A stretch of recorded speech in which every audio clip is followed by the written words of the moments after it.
Tonight's program is another step in our community's ongoing efforts to create a culture of welcome and hospitality for the immigrant brothers and sisters in our midst. We're trying to challenge the narrative of hate that surrounds so many. Tonight's program reflects the work of our immigration team, so I want to give many thanks to all of them who are here all over. Thank you.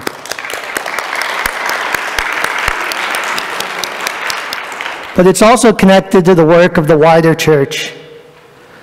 2 years ago, the Jesuits launched what they're calling the Campaign for Hospitality. You can see the logo up here. And parishes across the country are doing work like this, Jesuit parishes trying to welcome immigrants. 2 years ago, Pope Francis also launched a global effort of the church called Share the Journey. Our Bellarmine parishioners have heard that phrase a bunch of times. Really making it the center of his own personal faith journey, going so far as to host immigrants in the Vatican and calling on all of us to do the same. So in that vein, we thought we'd begin tonight with an excerpt from a homily that he delivered at the border wall on the Mexico side in Juarez back in 2016. I invite you guys.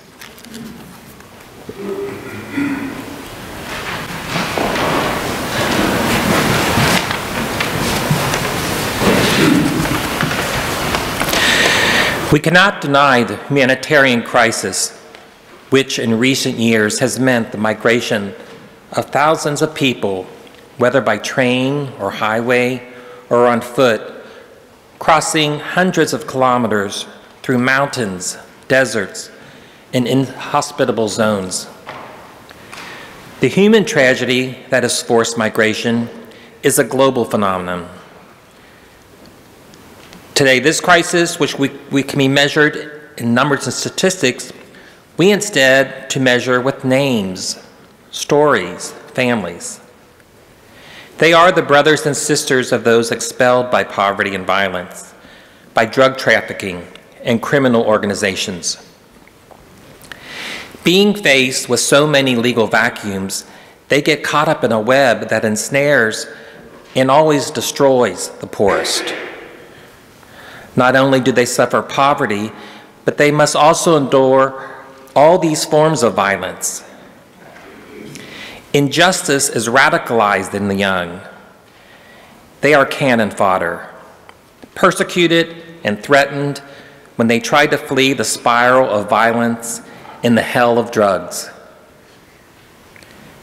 And what can we say about the many women whose lives have been unjustly robbed?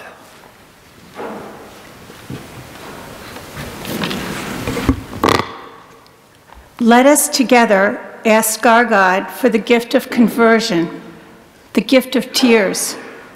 Let us ask God to give us open hearts like the Ninevites, open to God's call, heard in the suffering faces of countless men and women. No more death, no more exploitation. There is always time to change, always a way out, and always an opportunity. There is always time to implore the mercy of God.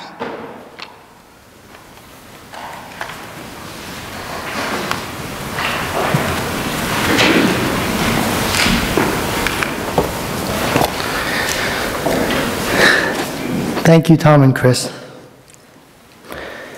If you were to continue listening to that homily, you'd hear Pope Francis continue with two themes: mercy and solidarity. You would hear him highlight the good work of civic and Christian organizations all along the border, those striving to exhibit the mercy by putting Christian love into action. You'd also hear him talk about the migrant as Christ suffering in our world today, a Christ who calls us to a conversion of heart towards greater solidarity with our brothers and sisters, reflected in our real and lived relationships. There's a saying by Franciscan theologian Robert Karras that I think fits here. Jesus got himself crucified by the way he ate. By this he means that Jesus' radical table fellowship, eating with the most marginalized of his day, was central to the arc of the Gospels. Jesus stood against the dehumanizing political rhetoric of his day that labeled lepers, prostitutes, and tax collectors as being outside the fold, and he calls on us to do the same. His vision calls us to recognize the dignity, strength, and resiliency of our migrant brothers and sisters, to see their striving as God's holy work. That's what we hope to begin to do tonight, to hear God's call and to ground our response in the truth that Christ died for, Imago Dei, that we are all made in the image and likeness of God. Tonight we'll be using this traditional Ignatian pedagogy of experience, reflection, and action. Each of our panelists has responded in some way to God's call. Each has visited the U.S.-Mexico border to volunteer with an organization serving migrants. They've experienced the border in a way that most of us here in Ohio have not. So we've asked them to share their reflections, and I ask each of you to reflect on their experiences, to discern how this reality calls all of us to action towards greater mercy and solidarity. As we begin tonight's presentation, I also want to clarify what tonight is not about. Tonight is not about trying to understand all the ins and outs of our immigration system, which grows increasingly complicated by the day. If that's what you're interested in, you'll be glad to hear we're hosting Allison Hari, the immigration attorney from Catholic Charities, at the end of April, where she will answer all those questions. Tonight, though, we don't want to get bogged down there. Tonight's about sharing and listening to sacred stories and striving to understand from the perspective of the migrant what they face today. So let me briefly introduce each of our panelists with this map, which I cannot see.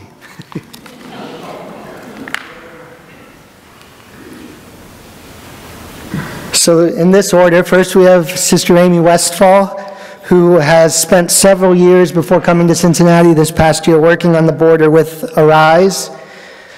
She will start us off by giving us a broad framework of what life at the border is like on a daily basis.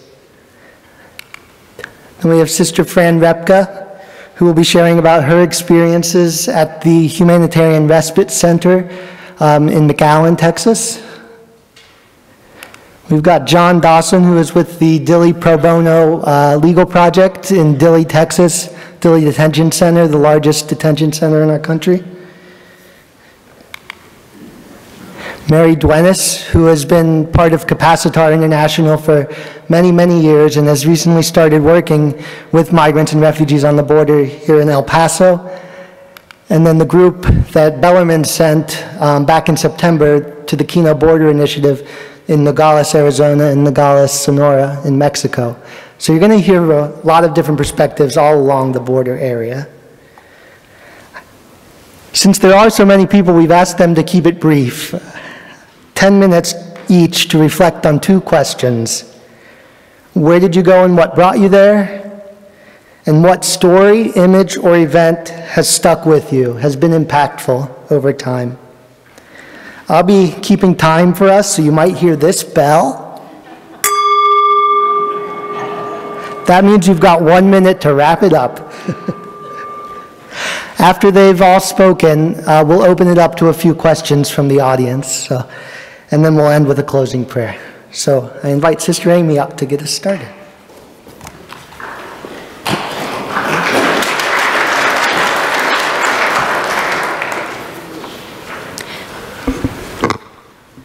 Good evening.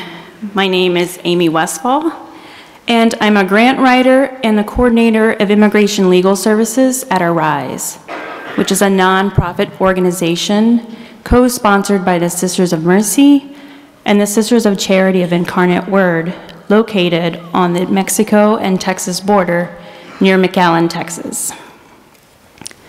For the past 4 years, I have lived and worked with the community of Arise. 5 months ago, I moved to Cincinnati as a candidate with the Sisters of Mercy. And gratefully, technology allows me to continue my work.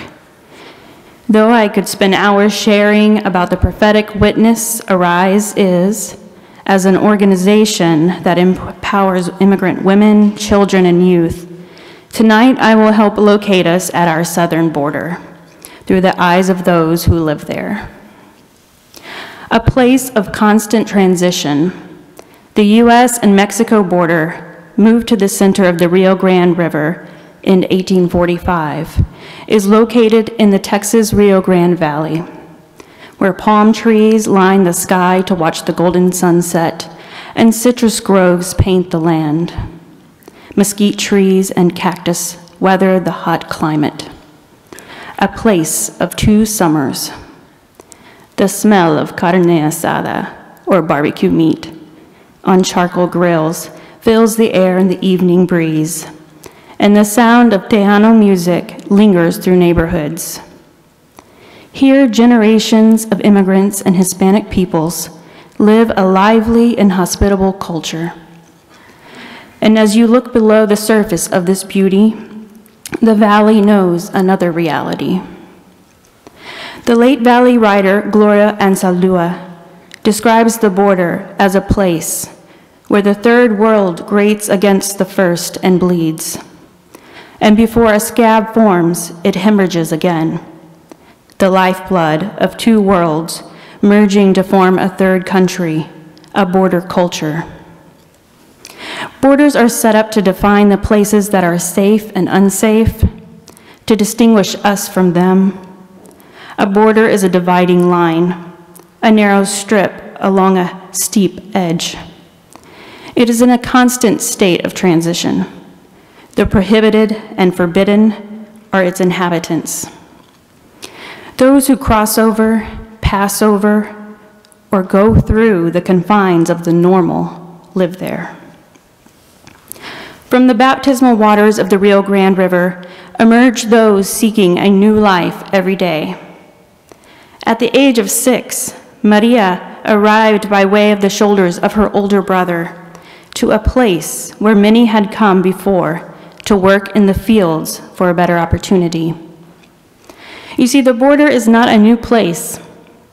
The discrepancy around the Texas and Mexico border dates back to the 1840s, when Texas was annexed as a state out of the land that was once Mexico and where Mexican families lived for hundreds of years. Maria, like many who migrate, found herself growing up in a community called a colonia, or an undeveloped area outside the city limits without basic needs such as running water, paved roads, or proper housing. Over 2,000 colonias dot the Texas border as a home to over 300,000 people in the United States. 99% of those living in colonias are Hispanic and have varied documented status. Some have lived in the US for 20+ years, and some have recently arrived.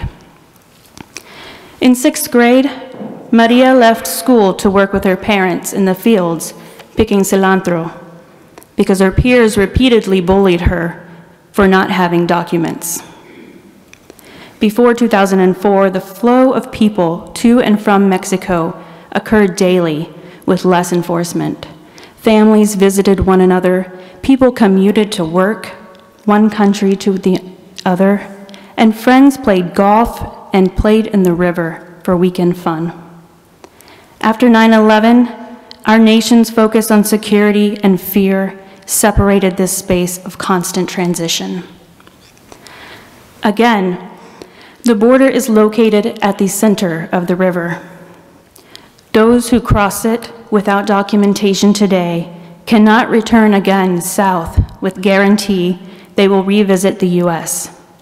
However, the other reality is another border, which sits 100 miles north of the official border at border checkpoint stations.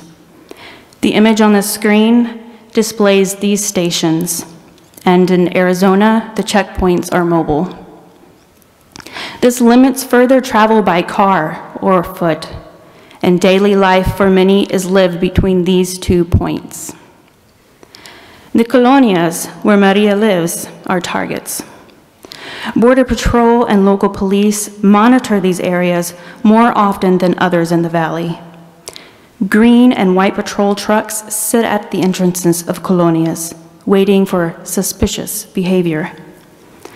Residents live in a constant state of fear and uncertainty. Residents do not leave their homes. Those who work fear upon their return home that their family will have been taken.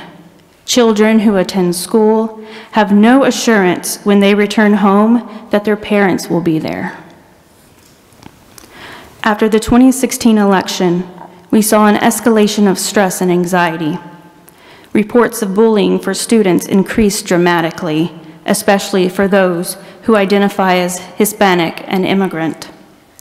Students in the Arise community reported being thrown in trash cans for being brown.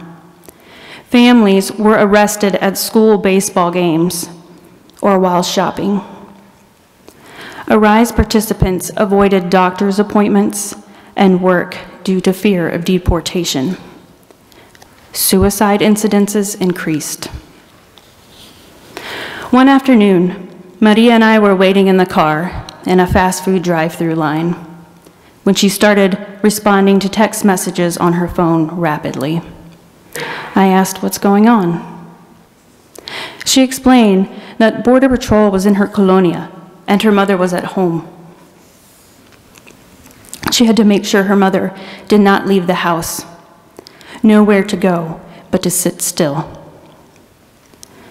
Along highways, canal levees, ranch lands, and near the river, Border Patrol stationed themselves, waiting and tracking people like animals. Giant tires are dragged by chains over strips of sand, lining the highways to identify human tracks.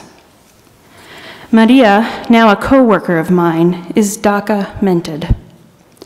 On September 5th, 2017, Maria's anxiety increased along with 800,000 other DACA-mented individuals in the United States when DACA was rescinded by the U.S. court system. Foreign travel prohibited by this change led checkpoints north of the Texas border to hold young adults with DACA. Those who had DACA expressed a dramatic decrease in hope and excitement for the future as they experienced this change. This environment of chaos increased even more in 2018 when caravans of immigrants from the Northern Triangle arrived more rapidly at the Mexico border. ICE began separating parents and children of asylum seekers. Centers with too little room began discharging people onto Texas border streets, where frightened children and parents waited in hope for a place to stay. Buses escorted children to detention centers, while attorneys who followed were threatened by ICE. Barriers and barbed wire forced people off bridges at points of entrance to risk gangs and traffickers on the streets of Mexico. Zero tolerance provoked a label of criminal for many who crossed elsewhere. A looming wall disturbs peaceful residents along the U.S. borders. Ranchers, native tribes, a wildlife refuge, and even the Catholic Church have been threatened by this reality. Whole towns to be cut off from daily flow by a metal barrier. Each day, this country defines privilege in these border spaces. One day, my coworker Maria took the risk to cross the northern checkpoint with her proper documents and right to travel in the United States. I drove as we were heading to a conference in San Antonio.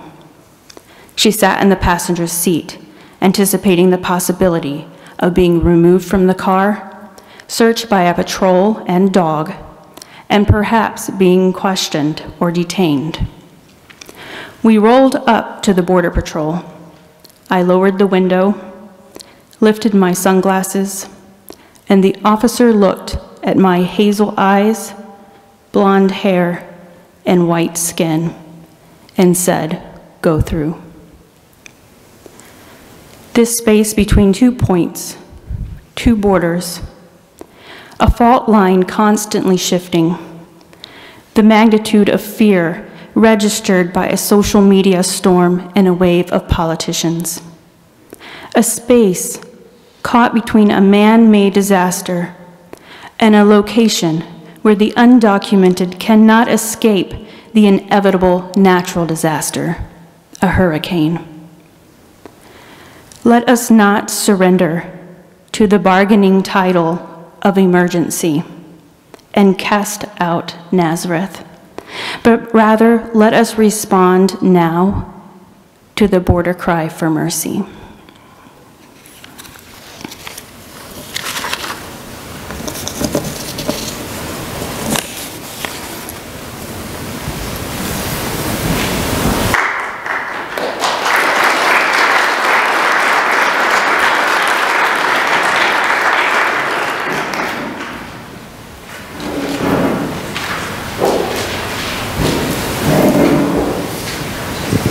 Thank you, Amy. Next, we invite up Sister Fran Repka.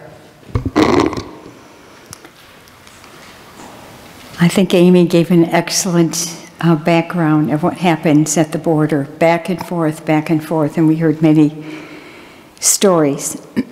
First of all, I'd like to thank all of you for your very generous donations given to me and to our sisters, for our sisters and brothers at the border.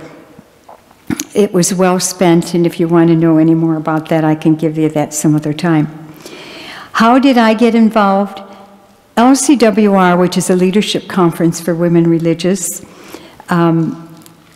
it's a national body, called all religious to think about giving some time to the border, to help with the border, because of the great need for volunteers.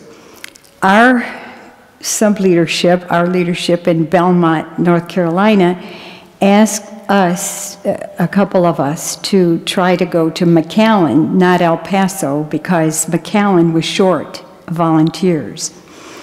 So Sister Judy and I went there, met many other religious, met many other wonderful volunteers from all over the country, but we never had enough people, ever, no day. Where did we serve? At Catholic Charities Rio Grande Valley Humanitarian Respite Center in McAllen, Texas. There's a subtitle on their sign which says, "Restoring Human Dignity." As background, let me take you through the steps that an asylum seeker would take. Let's take Jorge and his family. Jorge, his wife, Eliandra, and their two daughters, 12 and 9. So the steps are, they came to the port of entry in McAllen. They asked for asylum. And of course, everyone is first apprehended at the border by the Border Patrol, by ICE, basically. And then they're briefly assessed and then sent to a detention center. The detention center in McAllen is huge, 2,500 people packed in this large, and no one knows the address. It has very high walls. It's kind of a secret. But Sister Judy and I, in our half a day off in those 2 weeks, did find it. Of course, you couldn't go in without, somebody's higher up permission, so we did not even try.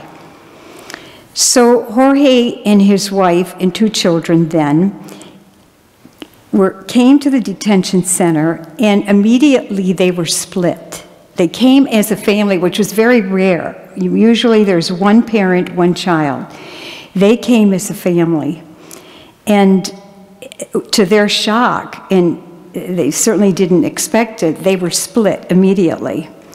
And Jorge and the 9-year-old daughter were in detention from Tuesday to Sunday. They have to be there 72 hours for their complete processing and have to come out with an address, a bona fide address that's been confirmed for a sponsor somewhere in the United States. It could be Minnesota to Boston to California, in Ohio. So they were split in where we come in. After they leave the detention center, they come thanks to Sister Norma, who founded this respite center. The detention center buses them to the respite center, humanitarian respite center. And it's there that we go out and we give them a warm welcome, bienvenido, and that we hear muchas gracias over and over, but they come tired and hungry and with great fatigue. Some of them are sick when they leave the detention center. They're frustrated and they're confused.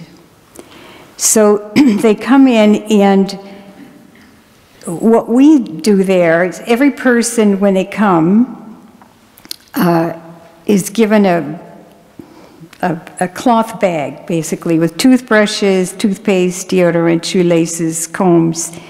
And here they can take a shower, get clean clothes, and get some sleep. Some of them immediately crash on one of the foam little thin mattresses on the cement floors. They're served 3 meals a day if they're there that long. Some are there 5 hours and they have to get on their bus to go to their destination. So to break this down a little bit, I put it in 3 categories: the good, the ugly, and the beautiful. The good, of course, were the people and the respite center and what it has set up to do, to welcome people, to be hospitable, welcome them, take them to heart, smile, help them to get anything they need in terms of immediate needs. And we serve 200 to 450 every day, 7 days a week. And they come in, like I said, bus loads and bus loads, and you do what you can do. There's a room for women to get fresh clothing so that they can take a shower, for men to get fresh clothing, for the niños, the children, for the infants. And immediately we feed the children soup and bread because they're hungry. Everybody comes to the respite center hungry. They did not get much to eat. So the ugly part for me is the way they were treated at the detention center. And it was a pretty consistent story if you asked them. And so Jorge spoke broken English, which helped me to understand a lot of things that went on in there. And then I had an interpreter when I wanted other stories, and I have tons of stories.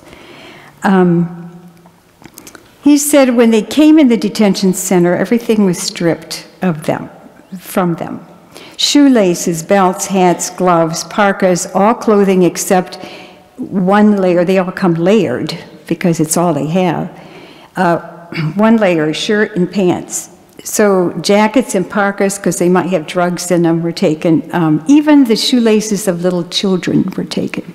So they're dying for shoelaces. They all come into the respite center shuffling their feet. And little food and water. One talked about the water had black specks in it and they were afraid to drink it. Air conditioning, which was freezing cold. And so many of them came with coughs and flus. They had slept on cement. They're not used to air conditioning. They were cold, their children were cold. They had 1 Mylar blanket. And Jorge said of this, he said, and by the way, they have monitors, ankle monitors, like criminals. And they have to carry this big battery, and they're terrified. The first thing they want to do is say, when they get to the respite center, where's the charger? Where can I charge this? They're afraid that the the charger is going to die. And so they are terrified because they know they'll be sought after if their monitor is not working. We don't know. At first, Sister Norma said they were all monitored at their ankle, the adults. And now it's sporadic. And so I asked 3 single moms, each of whom had a child, when I had an interpreter with me. I said, well, why does this one woman have a monitor and the other 2 don't? And I was concerned about her because she had very skinny legs, and her leg was swelling over the top of the tight monitor, and I was afraid she'd get blood clots. And So in unison, they all three said, we don't know. And this is one of the terrible things. There is the withholding of information. They don't know why.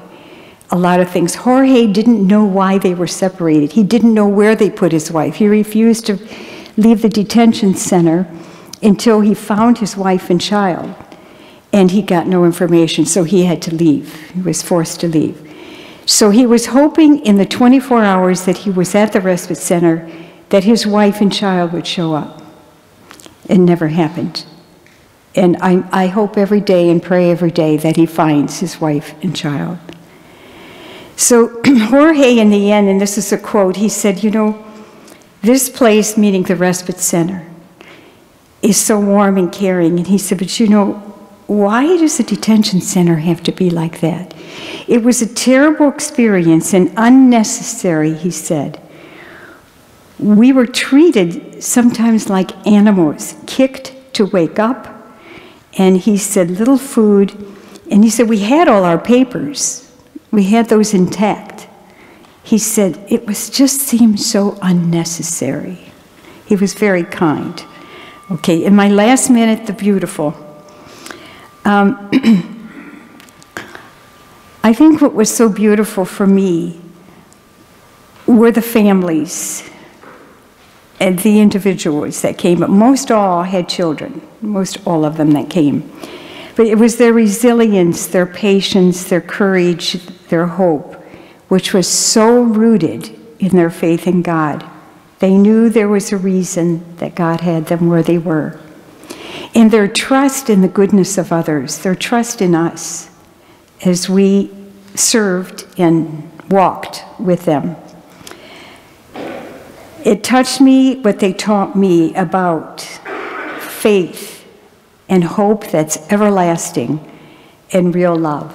So I'd like to close with a quote from our founders, the Sisters of Mercy, Catherine McCauley. And this is a quote. There are things the poor prize more highly than gold, though they cost nothing.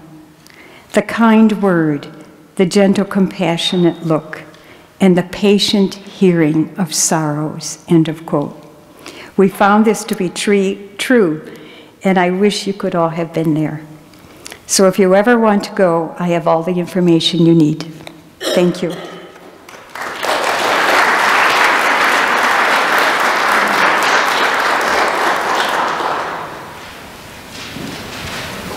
Thank you, Sister Fran. Next we have John Dawson, who visited the Dilley Pro Bono Project in Dilley, Texas.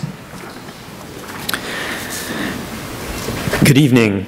My name is John Dawson, and this December, my wife Katie and I volunteered for a week at the Dilley Pro Bono Project.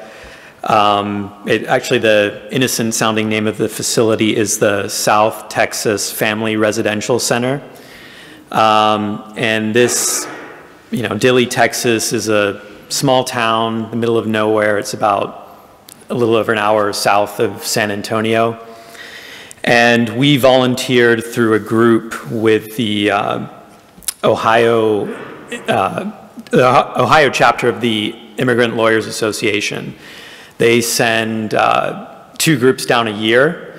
And I'm an immigration attorney, but I practice business immigration. I had 0 experience with asylum law coming into this experience, and I had spoken to the organizer of this trip, and she said that there had been individuals before who had done this without, having that asylum experience.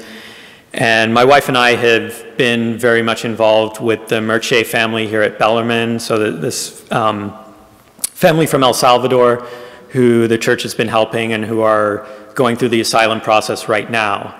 And in fact, the wife, Glenda, and daughter, Vanessa, spent several weeks here at this detention center in Dilley, Texas, when they first came over. And as was outlined, this is the second step in the process. So after an individual crosses and is detained by the Customs and Border Protection, After a few days, they are transferred to a detention center. And so this is where they ended up.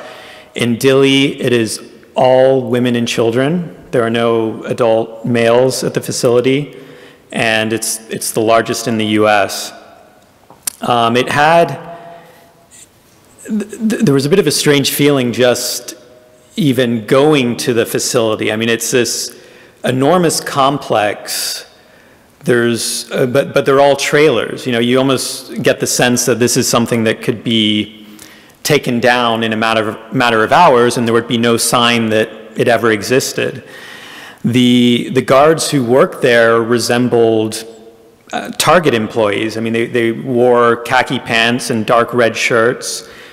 I think one of the days we were there, they had a ugly Christmas sweater day. So it was this, for them, it was just this normal place where they earned a paycheck, which was, it was strange to contrast that with some of the really horrific stories of abuse that we heard from the women that we spoke to. So the main task that volunteers are performing when they're at this family detention center is to assist women preparing for the credible fear interview. And in brief, that's just the first step in the asylum process. If they can pass this interview that is essentially looking to see if there is the possibility that why they have come to the US could rise to the level of an asylum claim, then they can be released from detention and have their asylum case start going through the immigration court process. And they'll typically be released to a family member or a friend that they know in the US throughout that process. So, it's a big task, and they have a very high success rate in Dili. I think they said something along the lines of 98%. But I think it goes to show what a big difference legal representation makes. There's many detention centers across the U.S., and they're primarily in very rural areas that are inaccessible to, or very difficult to get to for lawyers. There's not a lot of immigration lawyers in that area, and so the vast majority of people do not get legal representation.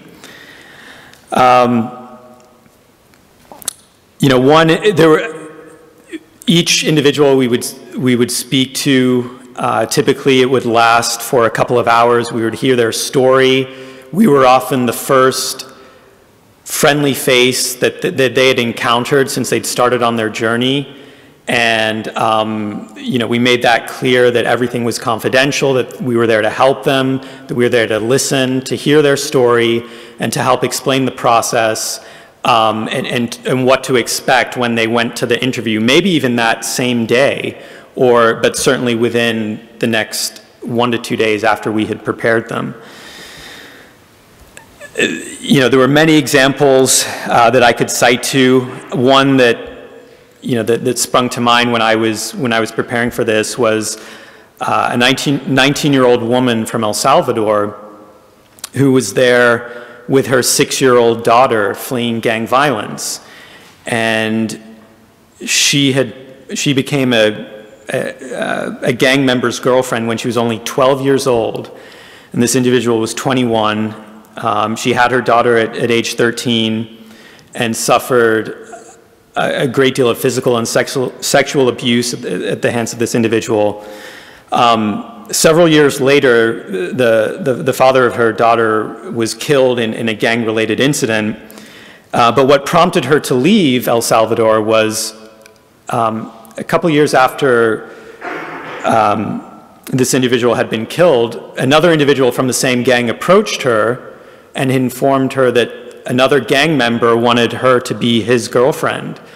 And she was told something along the lines of, you were a gang girlfriend once, you belong to this gang, so that's the way it is. And, she said that no, she couldn't. She already had a boyfriend. But the gang member said, no, I know you've broken up with him, and I'm going to go I'm going to go talk to him. So you better comply with this. And so she left, and during our interview with her and during our preparation with her, we wanted to try to gather additional evidence to understand the nature of the threat, to see if, since she left, have the gang members returned to inquire about her, to make any threats. And we called her aunt, who she had been living with, and it turned out the gang members had been returning, they had been asking for her, they had been making threats.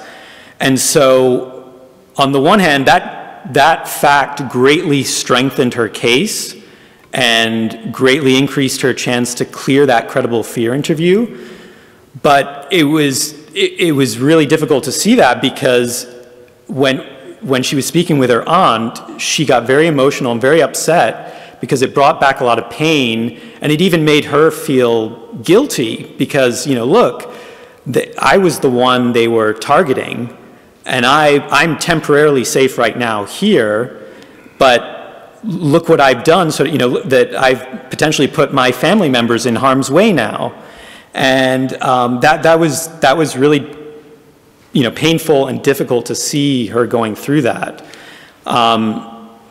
Aside from the fact that, of course, here she was 19 years old, and she had she had so much concern for the well-being of her 6-year-old daughter, when she in fact was,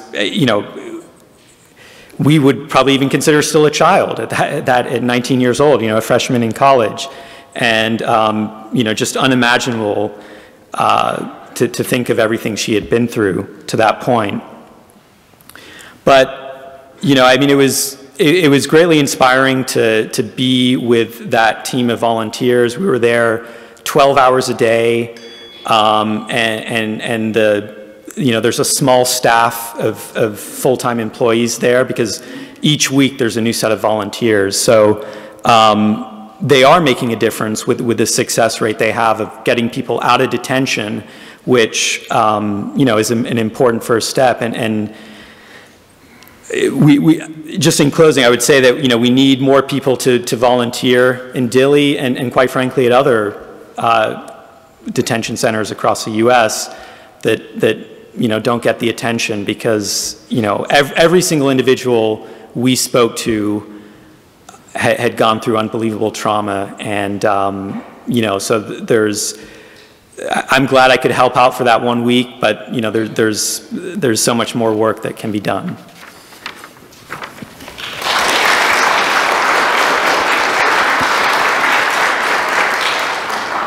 Thank you, John.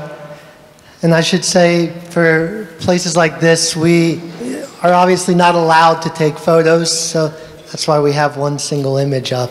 There's confidentiality issues in some settings, and here there's strict government restrictions. So. For sure. Next, we have Mary Duenas, who visited Capacitar International. Great, thanks. Thank you for being here this evening. So, I had the opportunity to visit El Paso, Texas, and Juarez, Mexico in January as part of a team of trainers with Capacitar International. And I need to say a word about that. So Capacitar is a Spanish word. It means to empower, to encourage, and to bring each other to life. So Capacitar began 30 years ago when the founder, Pat Kane, was in Nicaragua doing solidarity work with people living on the margins. She did Tai Chi every day for herself as self-care practice, and the people inquired saying, well, the project you're helping us with is really great, but what are you doing? What is that about? And thus began a popular education program in multicultural holistic wellness that has been offered now in 45 countries around the world, places where people have been traumatized by war, violence, and natural disasters, including Rwanda, South Africa, Afghanistan, Palestine, and certainly all of Central America. For the last 12 years, classes and trainings have been held in El Paso and in Juarez, working with Capacitar and La Frontera, the local Capacitar organization. I've been involved with the Capacitar since 2000 and have done trainings in South Africa, Lesotho, and here in Cincinnati at several of the SICE schools working to train teachers in these practices for incorporation into the school day with the students. So back to El Paso. Shortly after arriving, 4 of us from Capacitar visited the El Paso Detention Center. So again, another one of these very large detention centers along the border. This one houses up to 900 men and women over the age of 18. This visit was arranged weeks in advance. We had to leave our phones and cameras in the reception area. As Tim said, no pictures. Our host was one of the chaplains, Brother Dave. He's a Carmelite. And he took us around, toured us around the facility. We had a guard with us the whole time. My impressions of being inside this facility is that it's definitely a prison. 16-foot high fences with concertina wire along the top. All the detainees, men and women, were dressed in jumpsuits. They were color-coded for their level of criminality. Their crimes could have been that they crossed the border before and were sent back and tried again. So that second time, I think, I'm not a lawyer, but I think it then becomes, quote unquote, a crime. So your jumpsuit would change color. The buildings are essentially large Quonset huts, each holding between 50 to 60 adults, men or women. You could see rows of bunk beds through the windows and even the chain link, but each of these buildings had a fenced-in recreational area, about the half of a size of a basketball court maybe. The detainees are only allowed outside at certain times of the day. One of the buildings had curtains over the windows, and even the chain link fence recreational area was covered so you couldn't see through. They couldn't see out, and we couldn't see in. And we were told that this building housed refugees requesting protective custody, mostly from the cartel. So even within the detention center, they were afraid. We visited the laundry, the law library, which is a requirement that they have a law library, the intake area, the clinic, the small space where the chaplains have offices, and where these 3 chaplains offer Capacitar training for the detainees. I got the impression there wasn't much going on all day long for these folks.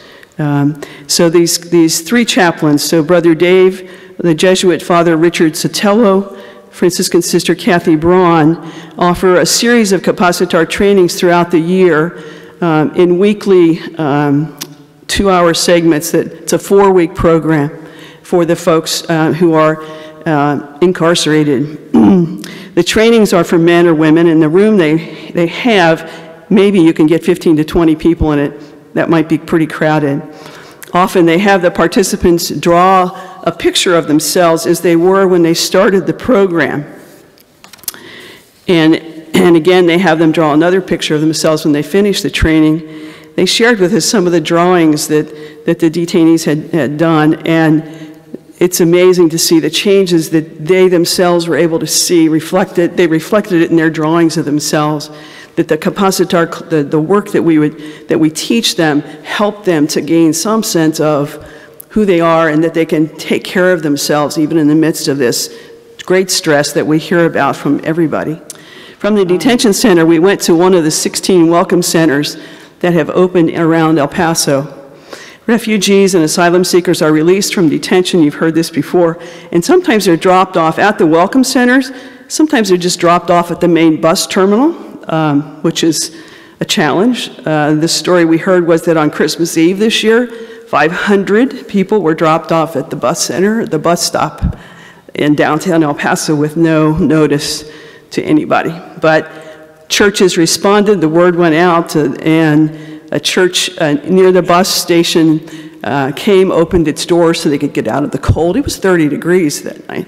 So the thing that really struck me was, so these welcome centers are amazing. The one we visited is on the grounds of the diocesan offices. The Bishop of El Paso has turned over a large building to be used by the refugees. There's a large room that was filled with cots, so at least they weren't on the floor. The basement had been turned into an area for donated, used, and new clothing. since most of the refugees only have the clothes on their backs when they're released from the detention centers. And they've been in these clothes often for a long period of time. So they kind of sign the folks in so they know who's there. As Fran said, they give them toiletries, let them find clean clothes, and then take showers. They're always in need of shoes, especially children's shoes, and clothing. They asked us, though, to spread the word not to send extra large sizes, because most of the people, especially from Central America, are small in stature compared to us. These welcome houses are essentially way stations for people until they can arrange transportation to wherever in the country they will be staying, as you heard, sponsored by families or other people and churches who are willing to assist them. The welcome centers are amazing places. They're staffed by volunteers. As Fran was saying, one of the things that struck me, it's a logistical miracle. You walk into this small space, and there's a whiteboard with 7 days a week across the top. It's divided in half, morning and afternoon. And on that schedule is the names of families and what time they need to be to the airport or the bus station, and then what volunteer is going to take them. We're talking like, hundreds of people come through this place in a matter of a week. And I'm just like, wow, these folks could run a corporation, but these are all volunteers doing this work. It was just really amazing to see. We encountered one young father trying on winter hats. He didn't speak any English, but he was kind of smiling at us as if to say, well, how do I look? I don't think he's ever had a winter hat on. He was going someplace cold. Remember, this was January of this year. Do you remember how cold it was everywhere in the United States? He was happy he also had a hat for his young son. The refugees are given goodie bags and snacks and food to take with them on their travels. One sign that really caught my attention, it was a handwritten sign in the kitchen, and I'm sorry I didn't take a picture of it, but they had asked us to not take any pictures, so I left my phone in the car. But the sign said it was above this large assortment of fresh fruit, and the sign said, be sure to take enough. Be sure to take enough. When do we ever hear anything like that? Take enough for your journey. Take what you need. Nobody's counting. Which I was like, that is just, says it all. That says it all. Said it all for me. Our small group of Capacitar trainers also were involved in several days of training. We held a one-day training in Juarez with a group of 40 to 45 men and women. All have had Capacitar training before, so this was a chance for them to come together and renew themselves and be encouraged in the work that they do in Juarez.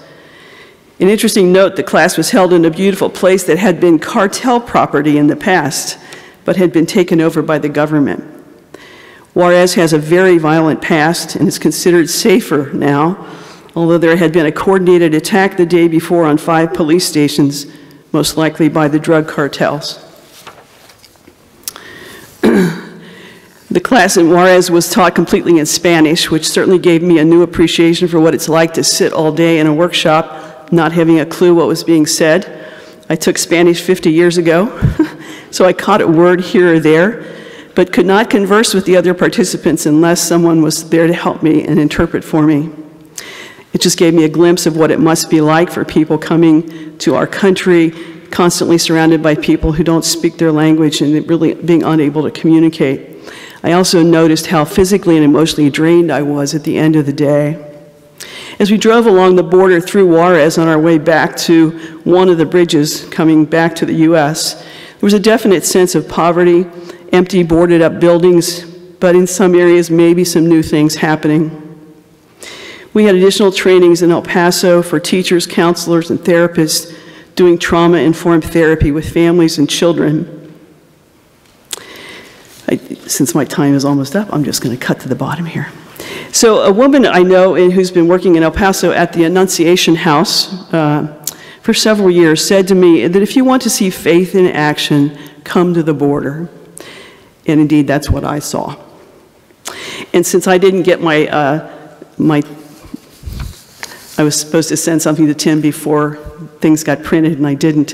Another place for donations, or they have an amazing website. If you want to really read about what's happening in El Paso, at least, you can go to annunciationhouse.org.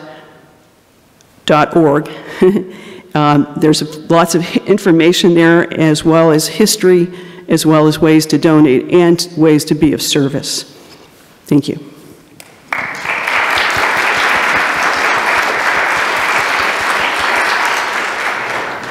Thank you, Mary. So for our last speakers here on Keno, we have Sally Evans and Dan Roche.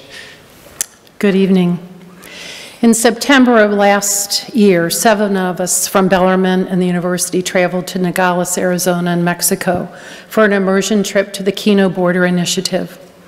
This 4-day visit enlightened us not only to the services of the Keno, but also to the many struggles and hardships of immigrants who need to flee their country or are deported from the U.S. While there, we were hosted and guided by Joanna Williams of the Keno, who was here just this last year, and Father Pete, a Jesuit. Upon arrival, we had the experience of prayerfully walking through an arid cemetery in Tucson. This was a cemetery for those who had died in the border, or in the desert, and indigent people of the Tucson area. It was a moving experience as we walked by graves marked John or Jane Doe. At times, there were a row of graves that were obviously children or a family. Some had little statues surrounding a grave and plastic flowers. We walked separately for quite a while and then met together again for a group prayer. We were all moved by this experience as we witnessed the loss of life. We also visited the mission of Father Keno, an early Jesuit missionary in the Sonoran Desert. Father Pete took us on a walking tour of Nogales, Mexico. We walked through the town and saw where the deportees are returned to Mexico from detention centers in the U.S. Their shackles are removed upon entering Mexico. Other families seeking asylum were gathered on the ground outside an office waiting to ask for asylum. These families with small children had their limited possessions gathered around them. They looked up at us with sadness in their eyes, almost a plea. Father Pete also took us on a walk in the desert. As we walked through the dry water beds and moved aside branches to make our way through, we found items that had been left behind: toothbrushes, clothing, blankets, backpacks, water jugs. We also saw carpet shoes, which were a handmade type slipper made out of carpet. They're used to slip over their shoes so they can hide their tracks. We also realized how easy it is to be separated from your companions and how easy it is to lose your footing and get hurt. After the desert, Father Pete said Mass at a small church in Arivaca, Arizona, followed by a potluck lunch sponsored by parishioners, some of them ranchers. We had the opportunity to share our current concerns. Much of our time was spent at the Keno Commodore, which is an aid center for deportees. This facility, at first I wrote, wasn't even half the size of this chapel, but actually it's maybe a little bit wider than the size of this altar space. It is managed by the Missionary Sisters of the Eucharist, Jesuits, and volunteers. When immigrants leave a detention center in the U.S. to be deported, they are given their belongings, and if they went into the detention with any money, they are given a check for this amount. When the deportees are dropped off at the Nogales gate, they report to an office to get an ID paper. They are then informed that the Keno is available for assistance, but they must travel across town to get there. The Keno answers the Pope's request to welcome the stranger. Coming into the Commodore, many of them carry just a plastic bag or a backpack with meager belongings. Once at the Keno, they are given a morning meal and dinner. They are given the use of a phone to call their loved ones and let them know they are safe and where they are. They are given first aid if needed and clothing. If they have a check from the detention center, they can't cash it anywhere in Mexico, so the Keno cashes it for them. A counselor talks to them about their plans. Some are thinking of crossing the border again. Some may return to their home country, but that's not always an option, a safe option. Some plan to remain in Mexico, but while in Mexico, they are subject to gang and drug violence. The men are advised where they can go find shelter and a bed. The Kino does offer residence for women and children. The sisters assist the women in making jewelry and embroidery work, which we happily purchased. I've got some on. Little Barkley Merche from El Salvador, our family here, he noticed these tonight when I saw them, and he said, I helped make some of those. Some of these deportees have been in the U.S. for years, and because of minor infraction of the law, were found to be undocumented and were deported, leaving their families behind in the U.S. Volunteers from Arizona and Mexico provide the meals daily. There are 60 to 70 persons at each meal. The room is set up with long cafeteria-type tables and benches. As volunteers, we help serve the meals. Grateful faces gave us a smile. Some looked distressed. Some lost. We did our best to converse with many of them during lunch and during cleanup.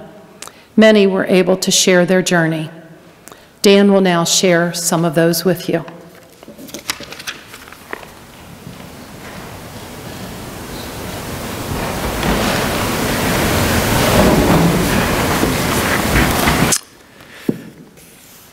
Well, Tim shared the two questions that we were asked to reflect on, and likewise had that triptych of experience, reflection, and action. And I would share that one of the reasons for my going was the experience, to experience this suffering, of the people in this migration.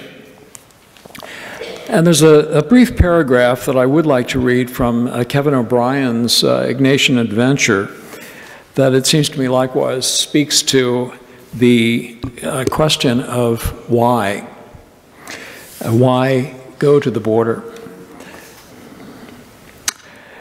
If we take the gospel to heart, then we must stand with the poor and marginalized, not because God loves them more than the rich and well-connected, but simply because their needs are greater. The gospel demands such a stance because Jesus, a friend of rich and poor alike, always responded with compassion to those most in need. We consider not only those whose suffering we know very personally, but also those people in our community and world who live on the margin.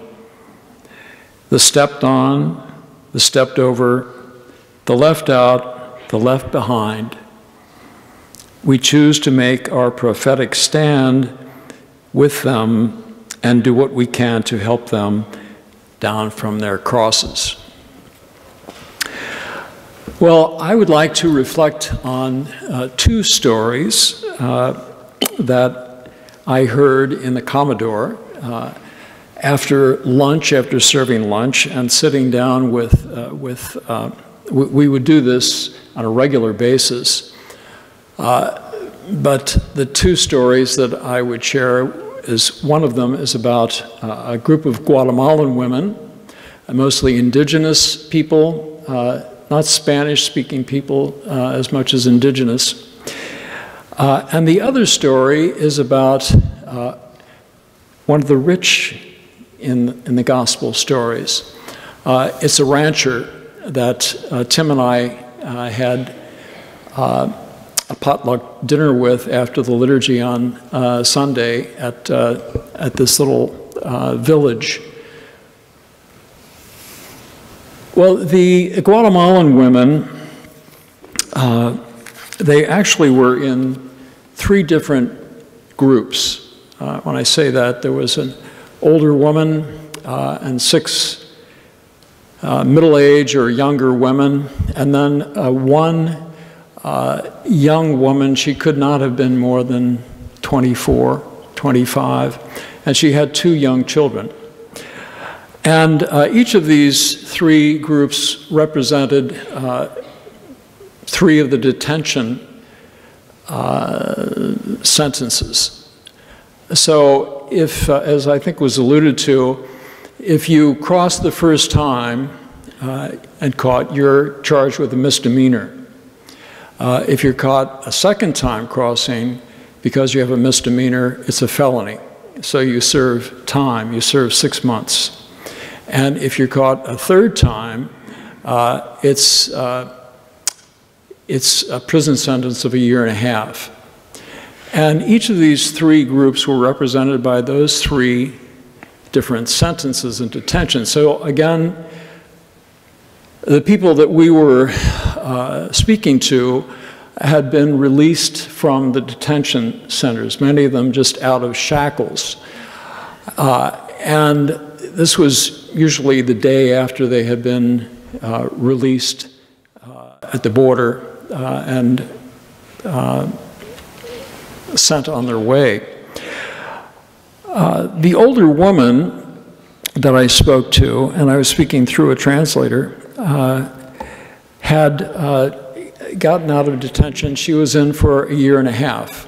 So she had crossed 3 times. This was her 3rd time.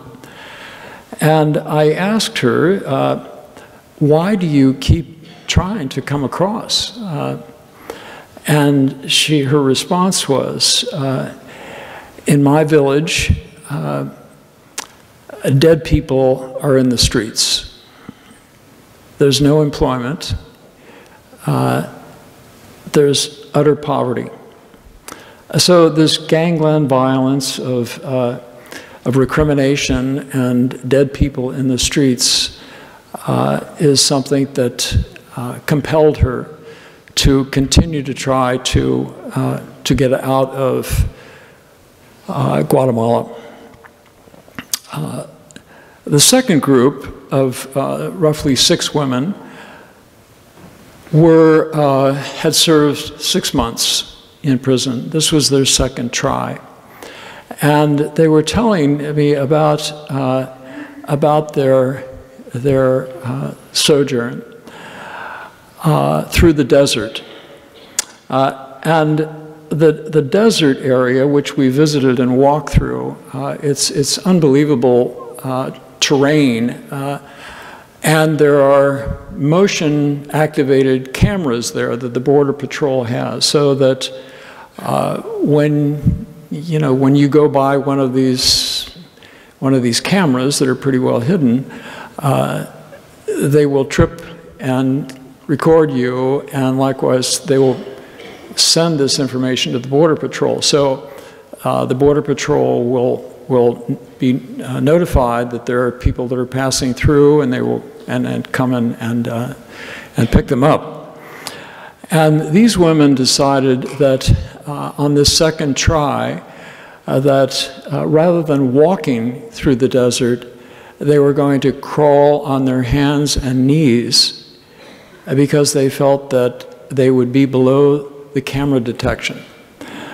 And they were telling me that one of the women had a serious knee infection and so forth, that she really lost the use of her leg because of this traumatic crawling on hands and knees in the desert. The 3rd woman, this younger woman with the 2 children, and again, I'm a grandfather of children that age. They were probably 6 and 8, a little boy and a little girl.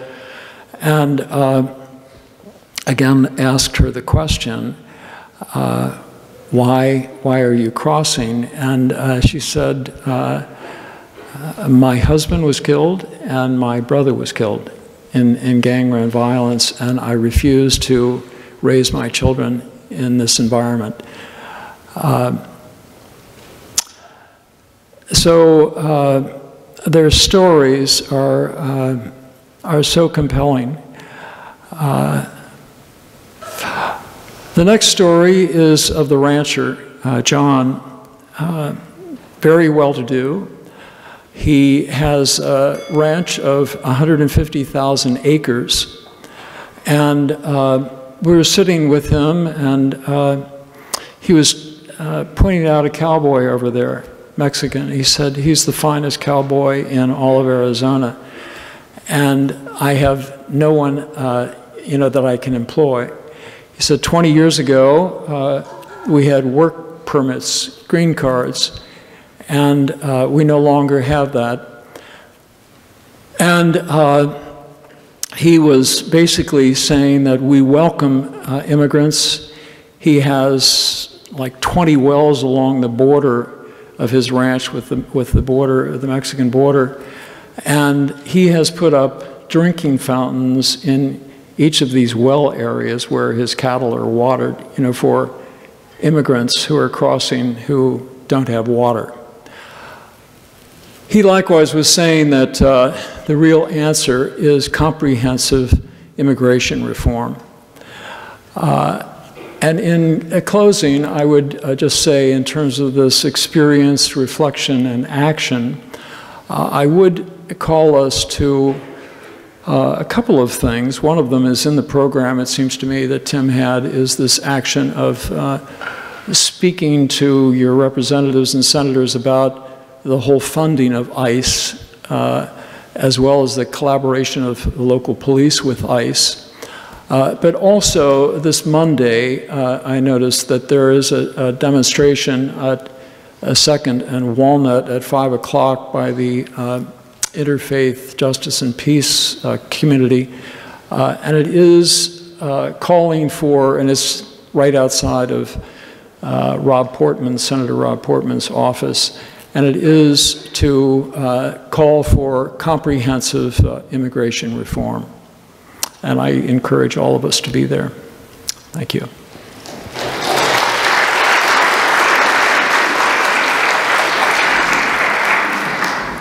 Thank you, Dan and Sally.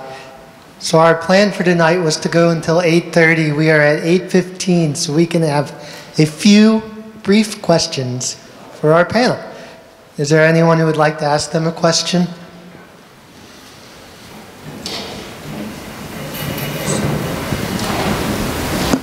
This may be for Sister Fran. Why do they remove all of their clothing and allow them just one layer of clothes? Why? What's with the shoelaces? That's a good question. Is this on? Okay, that's a good question. We asked the same question of some of the people at the respite center. And they said, since we do not have an immigration processing, an immigration process, all the people are expected to go through a criminal processing system, which means then when they come, they're afraid. We said, why the shoelaces? Well, they might hang themselves, or the belts, they might hang themselves, or they have drugs. And so they go through the same process that criminals do at this detention center. 2,500 people come in. So when they come to the respite center, they literally are shuffling in because they can't keep their shoes on. They've had to have, because so many of them traveled by foot and bus, their shoes are worn out. They have holes in them, but they can't even keep them on there. So they're dying more for shoelaces and belts than anything. And we have a whole list of things you can send to this respite center, but one thing is for the poor men. They're small and they're skinny, and they had no belts. And we shopped for 100 pair at Walmart of the largest size of boys in boys department, and those are the ones that fit. But even then, and belts are expensive. We never had enough belts, and I asked the question, why don't the detention centers take these huge buckets of belts and bring them to the respite center? I mean, why are we purchasing all these belts? And they had no hats. Nobody had hats or parkas, and it was cold there at the time, at night, and people were freezing, which is why many of the children had colds and flu, etc. So we were working on our feet nonstop, 8 to 10 hours a day. For 2 weeks, because there were so many needs, and you just went, if there was no one in the infant room, and we taught them how to mix powdered milk for the babies, particularly if the father was the parent who brought the child. And we mixed them with powdered milk, and some of the babies could not take that.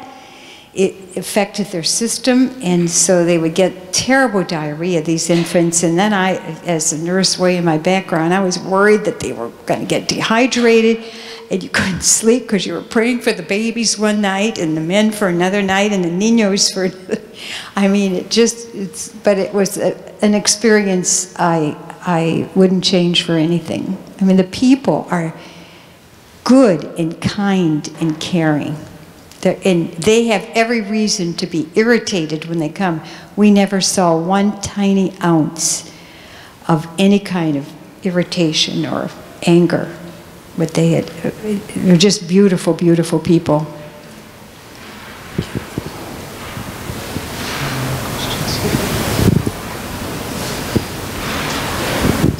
Hi, how are you? I'm Joe Nava, and I'm an immigration attorney here.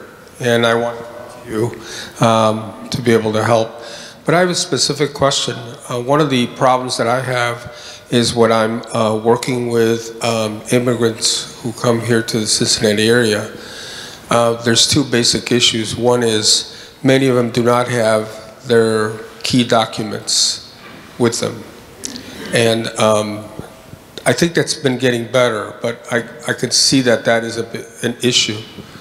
And so anything that you could do to help people preserve their personal documents and so on, that just does wonders, because by the time we're able to get a hold of replacements, it's too late sometimes.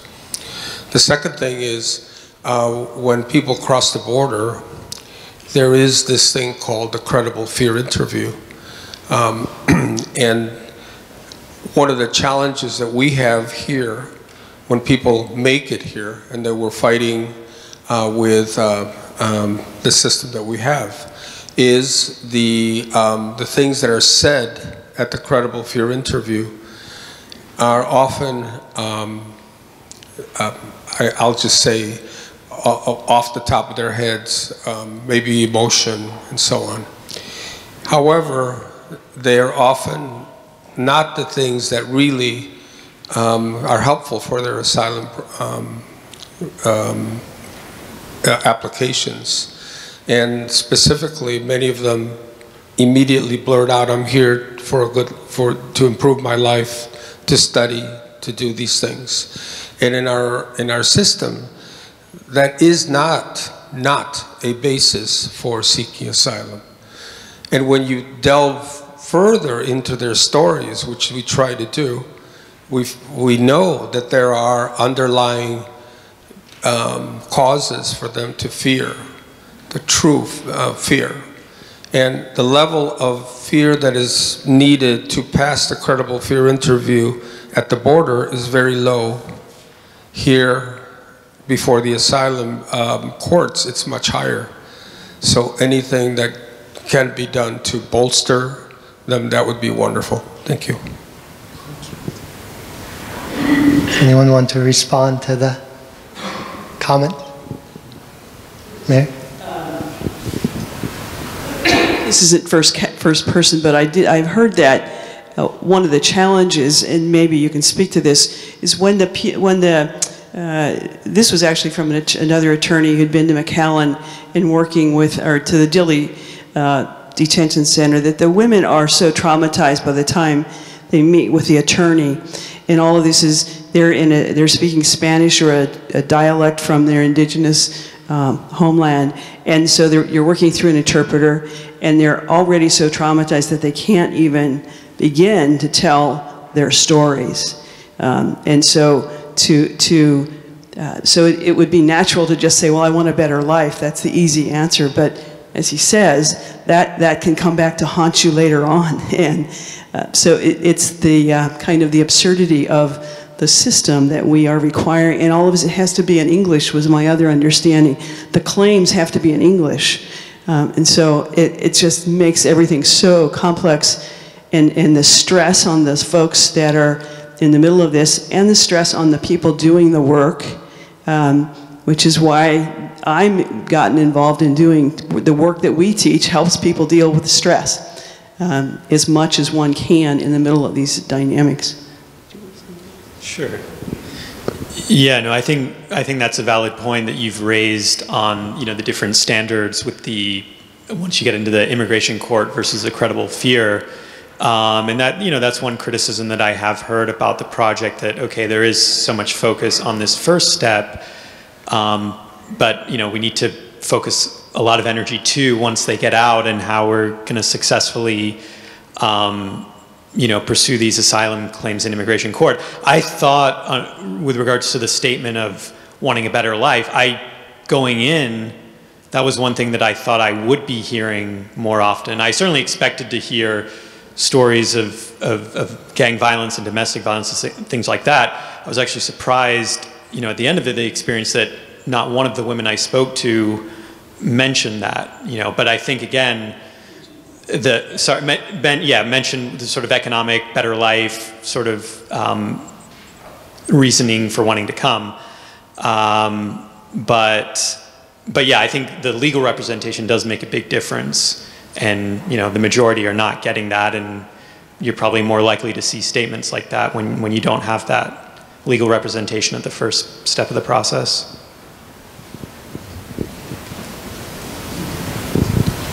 We probably only have time for one more question. I'm sorry. The panel will all be here to answer your questions afterwards.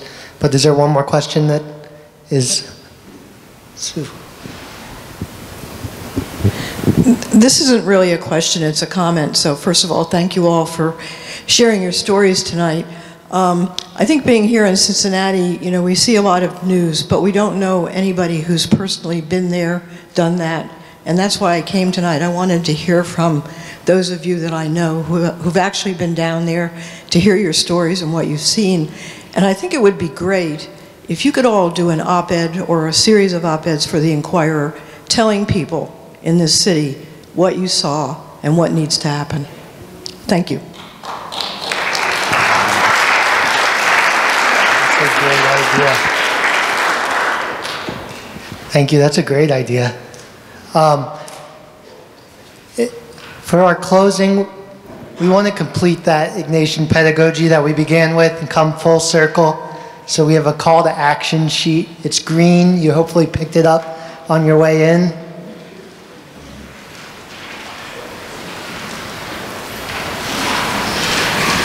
Again, inspired by Pope Francis, every stranger who knocks at our door is an opportunity for an encounter with Jesus Christ. And then this is a picture we took in Kino. An artist painted the wall blue to imagine what it would be like if it wasn't there. I'm not going to cover everything on this sheet. The first half, though, is different ways you can donate, volunteer with, or even visit the organizations that you heard about tonight. So you can see information for each of those listed there. Second, though, if you're flipping back to the back, you can see we want to extend an open invitation to our immigration team. We meet on the third Tuesday of the month, 6 p.m. All are welcome to join, students included. Third, though, and this is a big one, we want to build more relationships. We need to know one another. And so to help facilitate that, folks who've been working with the immigrant community here are going to be scheduling these table fellowship opportunities. We're going to essentially be setting up dinners for 1 or 2 families here with 1 or 2 migrant families, and do small group conversation and share stories. We're hoping to do that once a month. There's a sign-up sheet back there if you're interested in hosting. If you're interested in just participating, please put your name down there. Next, though, keep learning.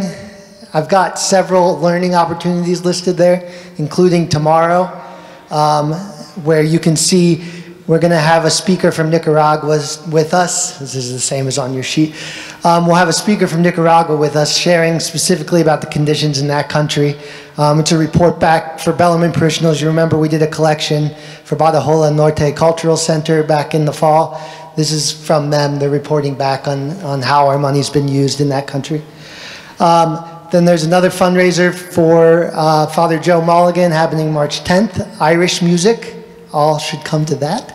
And then finally, I mentioned this as we came in, but April 30th is the date to save. Allison Hari, the immigration attorney, is going to answer all of our questions about asylum, the process, and all. The next is Advocate. Dan already mentioned this, but we invite all to join us on the rally March 4th. It's a play on words, March 4th.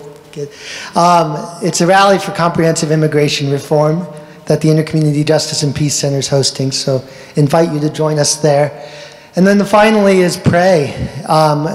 This community has been in prayer on this issue for decades, and we invite you to join us in prayer. We're going to have a very specific prayer opportunity happening during Lent. There's going to be a daily email with a reflection from a migrant, reflection from one of our panelists, a prayer from the Pope that you can just dwell on for that day to keep this issue in your heart and mind as you go forth.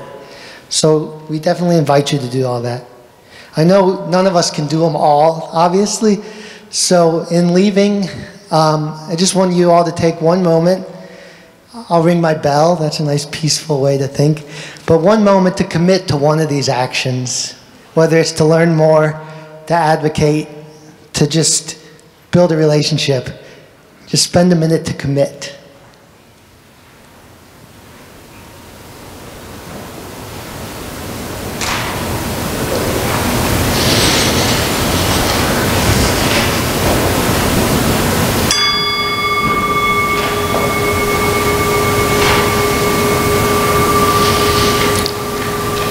So before we close in our prayer, which is on the back of your blue sheet, I want to give one more thanks to our panelists. Thank you guys for being with us.